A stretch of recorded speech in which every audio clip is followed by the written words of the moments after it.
నేను digital currency report ప్రధానమంత్రికి ఇచ్చినప్పుడు వారిని ఒకటే రిక్వెస్ట్ చేశాను.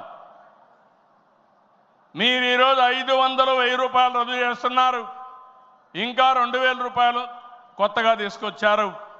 అవసరమైతే 500, 1000, 2000 రూపాయలు రద్దు చేయండి, డిజిటల్ కరెన్సీ పెట్టండి. ఎవరైనా అక్రమార్కులు ఉంటే ఈజీగా పట్టుకోగలుగుతాం. ఇవన్నీ రద్దు చేయమని కోరాను. ఈ సభ సందర్భంలో మళ్ళీ ఒకసారి డిమాండ్ చేస్తున్నా. ఈరోజు అందరికీ డిజిటల్ కరెన్సీ వచ్చింది.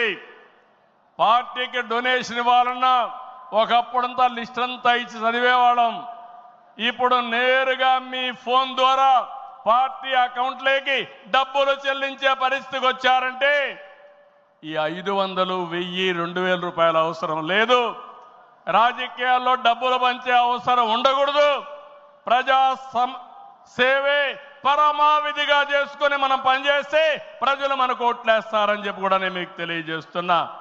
మీరు నాతో ఏకీభవిస్తున్నామంటే అన్ని పెద్ద పెద్ద నోట్లన్నీ రద్దు చేయాలని గట్టిగా చప్పట్లు కొట్టి హర్షాన్ని, ఆమోదాన్ని తెలియజేయండి.